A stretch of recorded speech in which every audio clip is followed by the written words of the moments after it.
His mama named him Mikhail, but we're going to call him MJ the Edge Setter. You are Locked On Huskers, your daily podcast on the Nebraska Cornhuskers, part of the Locked On Podcast Network, your team every day. Hey gang, DP here, 93.7 The Ticket. Lincoln, America, home of the Fighting Huskers, the University of Nebraska. I want to thank you for making Locked On Huskers first watch, first listen each and every single day here as a part of the Locked On Sports Network. We appreciate you folks hanging out with us. Again, do us the favor, put your comments in the comment section below. Also, subscribe, like, follow, share, let folks know. Trying to get up over 1,000 subscribers.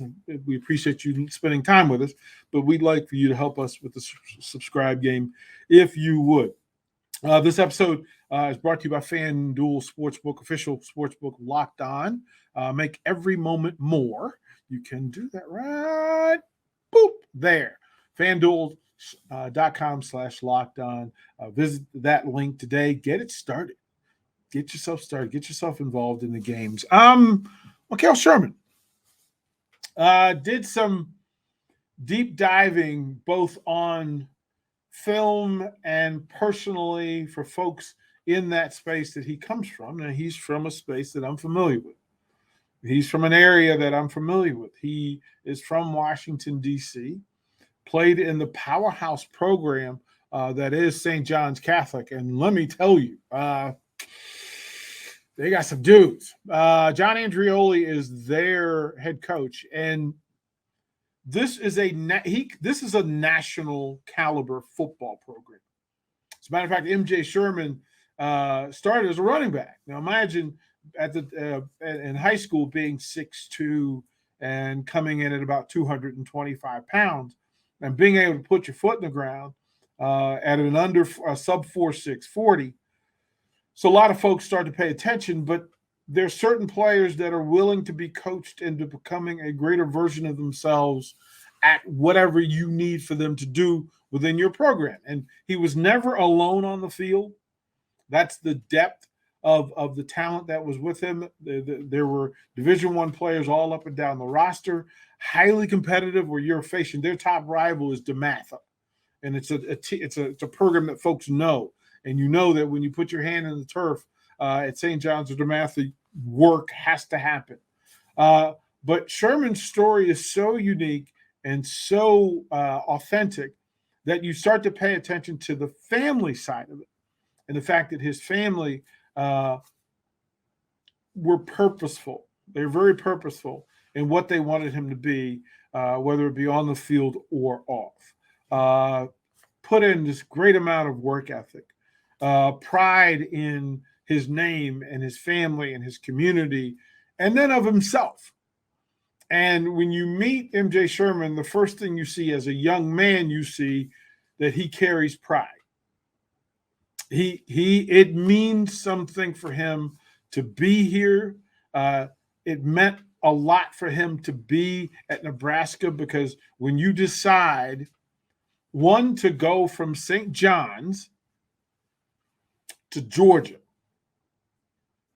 that you're choosing to compete every day in everything all the time.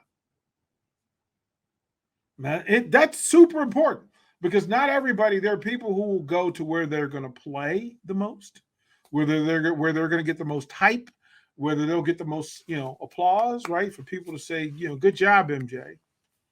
And then there are people that choose to go where the place is going to make them better so they can make the place better. And they want it reciprocated. They want to be held accountable. They want friction, as they say, iron sharpens iron. Well, that's where you go. You go to a place where you can do that. And then you get to make decisions from that. And once you've experienced playing in national championship games and SEC championship games, and it's recognizing the result of that is you putting your hand in the dirt every day against future NFL first-round draft picks. Then put your hand in the dirt or stand up across a right tackle or a left tackle who is built for the NFL, who's built for the SEC, who's built for championship football. MJ Sherman never backed down. As a matter of fact, he stalked it. And when you talk to folks in D.C., those knowing football guys, especially NFL guys in D.C., who still hang around the college game and the high school game, those football pros are watching to measure and proclaim the next great thing. And they don't want to get burned. They don't want to put cosign for somebody who's not going to go and make it, who's not going to represent their name. Because if somebody goes out and says, hey, listen, MJ Sherman's a dude, and then it turns out he's not, it lands real firm. And at Georgia, he took his reps. He was patient. He was a good student. He was coachable. He was a community guy that cared. He led from where he was in the pack. Sometimes you lead from the back. Sometimes you lead from the middle. MJ Sherman was called a leader by 3 of the 4 coaches that I talked to about him. And these are coaches that coached against him, that said, we knew that he was a person that we had to scheme against and that we had to be considerate of all week leading up to the game and then the week after, because he changed the way they coached. He changed the way they prepared. He also changed how they looked based on how he looked on film. And a coach that went against MJ twice said this: he was the brightest star on a field of stars. That's pretty powerful praise when you've come from a football factory that produces tons of student athletes who move on. That's impressive. That's just impressive. His teachers spoke of him in praise. People in the community spoke of him in praise. He went to Athens, Georgia. He did his thing. And then he moves. And he has the opportunity to redirect and recalculate himself and to put himself in a place where he could be the star. He could be the guy that changes the way Nebraska plays defense. And the idea and the concept of black shirt football, black shirt defensive football here at the University of Nebraska, it matters to MJ. It matters to MJ Sherman. You're going to see it. You're going to see it. We're going to throw it to break here. What I want to do is get into some of the things from a film study breakdown. What he does in the space that he's going to be put in, how he's been coached, systems he's been in, and some of the things he did within the system, because you got to be able to see, can MJ do what he does in a 3-3-5? We'll talk about that when we come back to Locked On Huskers.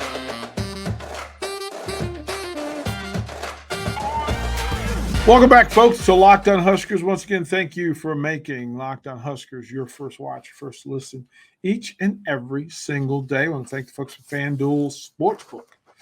The best. Go to FanDuel.com/lockedon. It's right there. Make every moment more. Took me a while to figure that out, but we got that going for you. Greatly appreciate it. We thank you for making Locked On Huskers your first listen. But what you should do is jump over to Locked On College Basketball for the best in all of full coverage on the court and off. They will bring you players that you know, coaches that you trust, and details for on and off the court. Locked On College Basketball on YouTube, whatever way you consume your podcast business. That's the way to do it. YouTube. Jumped on Locked On College Basketball. MJ Sherman on film. Let me exhale, because the first time I watch a player, I'm watching how they move. And elite players that you want to trust the most, work in a thing called comfortable movement. where they look natural and familiar at whatever they're being asked to do. It doesn't look strained. It doesn't look thoughtful. It looks known. The difference between a player who moves because they know what they see and they know what their responsibilities are and they know what they should do versus a player who's reading, watching, guessing. MJ Sherman moves with comfortable movement. And here's why. Now, Nebraska, Tony White and the defensive coordinator, they're going to put in 3-3-5 defense, and we've covered that here, that there are several things in play that they're going to ask folks to do. The being fluid in that three front, that you're not going to always be married to just three people up front. Sometimes it is to show a fourth. Sometimes it is to show a fifth. It's to confuse the offensive line. It's to confuse the quarterback. It's sometimes to confuse the offensive coordinator. Hey, they're in the three front. This is where the gaps will be. This is who the middle of the defense, because you're trying to find a midline for the defense. And then if you're going to this side, you want to make sure you have numbers on that side, +1, +2 on that space. If the mid is on the other side, you want to be able to work in the opposite space and make sure you have numbers. MJ Sherman is a walk-up that changes all of that. He's, I would say, a third of his high school reps where he was the fourth defensive lineman on the edge. I'd say another third of them, he was the fifth. They tended to put him on the weak side so that they could bring him. Now, for a right-handed quarterback, that's strong side because you're looking, it's play side. So it's where your face mask is. And having that force, that energy coming into your face changes the window that you throw through, where your eyes go. It's causing traffic in all the space.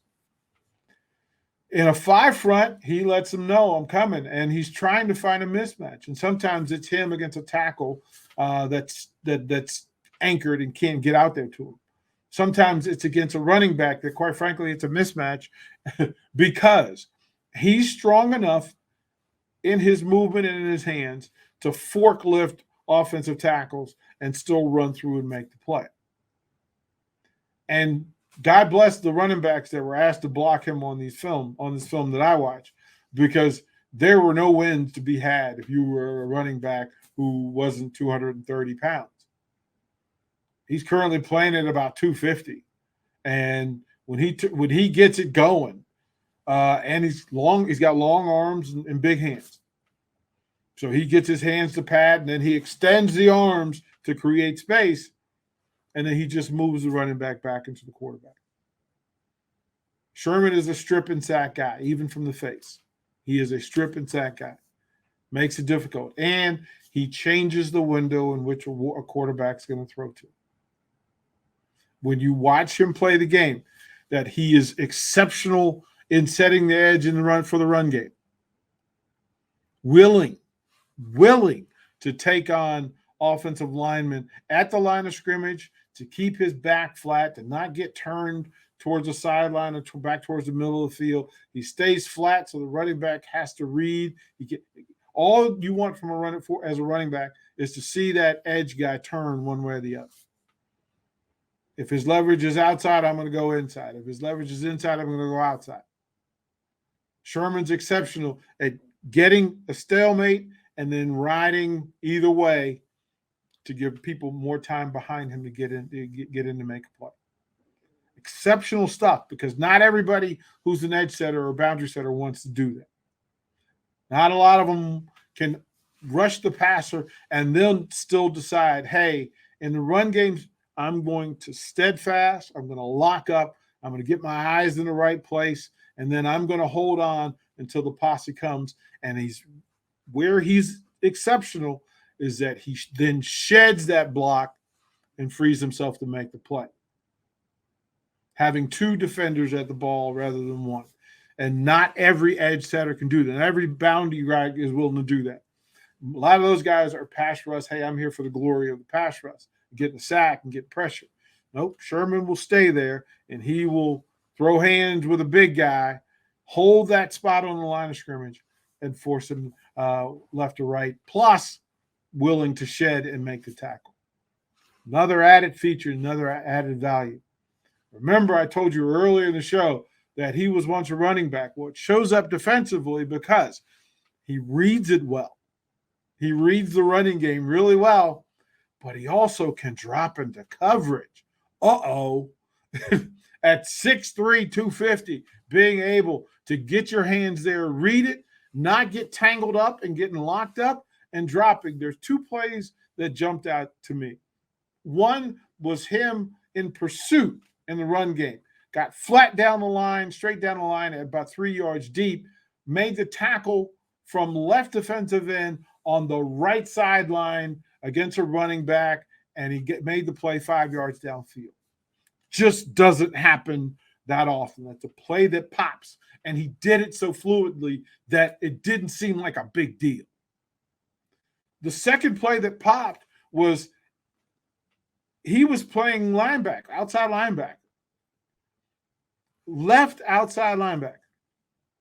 Quarterback drop, rolled to his right, rolled to his left, and threw down the opposite sideline from where he started. MJ Sherman picked that ball off 30 yards downfield on the opposite sideline. And I tell you, mind you, it's a terrible pass and a terrible read. But the fact that you had a 6'3", 250-pound guy leave the left outside linebacker, drop into coverage, turn, pivot, get his hips right, jet sprint to the opposite number on the opposite side of the field, and pick off a ball 30 yards downfield. I can't name many linebackers where that happened.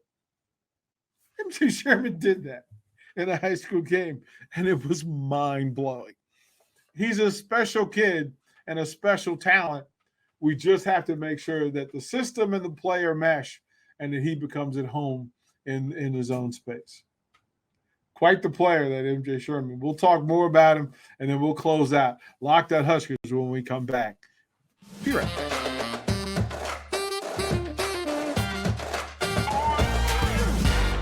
Welcome back. Final segment of this episode of Locked On Huskers. Once again, thank you for what you do and hanging out with us each and every single day. And again, put your comments down in the comment section.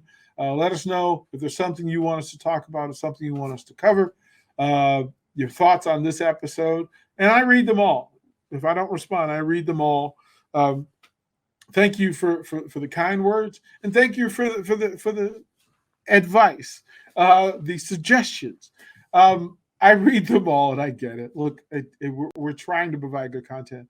I have great days and not great days, and I appreciate you guys riding along with me along the way. Once again, I want to shout out the folks from East Lansing and say, you're all in our thoughts and prayers. We're rooting for you to heal and recover and to get back to some normalcy there on campus and within the athletic departments and programs.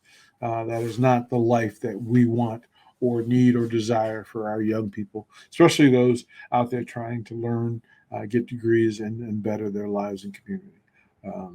That's what we're rooting for. Once again, thank you for making Locked On Huskers your first listen today, but you should jump over to Locked On College Basketball. That space is really good about bringing you elite players, elite coaches, the stories on and off the floor. Quite frankly, pretty good. I actually jumped on this morning to catch what they were doing, and it's good stuff. So Locked On College Basketball, especially as you head into March Madness, especially as you head into tournament play, to get a better feel on what's going on in college basketball. You can find that on YouTube or however else you track your podcast, your sports podcast from day to day. Greatly appreciate it. Again, in closing, I'll say this. As we start to profile some of the players who are now a part of the Nebraska roster, I'll try to go a little bit more in detail and in depth with the film study, the things that actually exist on film. What they put on film is different than stats, etc. What they put on film matters. And then to see whether in the systems that they're in, the success that they're having, are they have it in the systems that Nebraska will use? Will Nebraska have a way to implement success for them or help them with success? All of those in play. And I can tell you with MJ Sherman, the 335 is going to highlight that young man. I hope you enjoyed this episode of Locked On Huskers, and we'll thank the folks at FanDuel Sportsbook as well before we go. Remember, we close each of one of these with the 3 words that matter most. Go Big Red.